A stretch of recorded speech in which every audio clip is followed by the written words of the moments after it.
Es posible que lo que está sucediendo en Ucrania en estos momentos te llame la atención y de hecho te preocupe poco o tal vez mucho. Sin embargo, Nayib Bukele reveló algo que podría sorprenderte respecto a este suceso.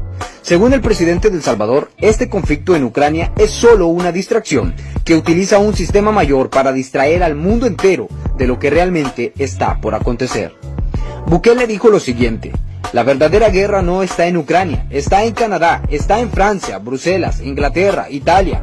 Solo quieren que veas para otro lado. De hecho, este mensaje de Bukele fue publicado en inglés para que todo el mundo pueda leerlo. ¿Pero por qué diría esto Nayib Bukele? Recientemente los países que el presidente mencionó se encuentran en conflicto, peleando nación contra nación, reinos contra reinos y en conflictos humanitarios. Ahorita te explico por qué. Bukele se ha dado cuenta que el mundo alrededor está cambiando como nunca antes lo había hecho. Ha nacido un nuevo movimiento social, tan rápido y con tanta fuerza como nunca se ha visto jamás. Se le denomina Freedom Convoy. Canadá atraviesa una escasez de prácticamente todo en sus almacenes debido al movimiento Freedom Convoy, que en un principio se componía de camioneros que manifestaban su descontento con el gobierno debido a la burocracia generada por la pandemia, las restricciones sanitarias y las desigualdades que se viven desde el año 2020. Actualmente es la gran mayoría de la población canadiense la que integra este movimiento, el cual ha tenido tanta fuerza que llegó hasta Francia, Inglaterra, Bruselas, se ha extendido hasta Alemania, Nueva Zelanda y ahora amenaza con extenderse en todo el mundo.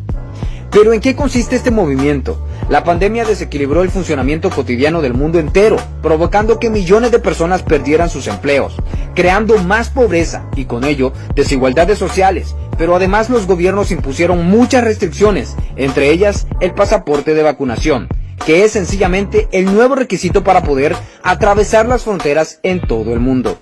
Partiendo de este punto, surgió un movimiento de camioneros canadienses que lucharon contra las restricciones sanitarias de ese país que los obligaban a detener sus labores debido a lo engorroso del sistema.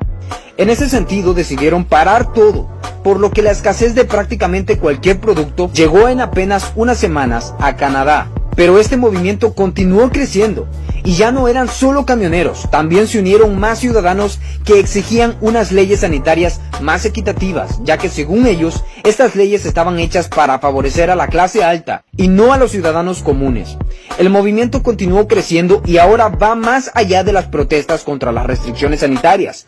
Ahora es un movimiento global que lucha contra prácticamente cualquier injusticia cometida por los gobiernos. Por ejemplo, el movimiento llegó a Francia, donde además de exigir la eliminación de ciertas restricciones sanitarias, también piden que se quite el impuesto sobre el combustible.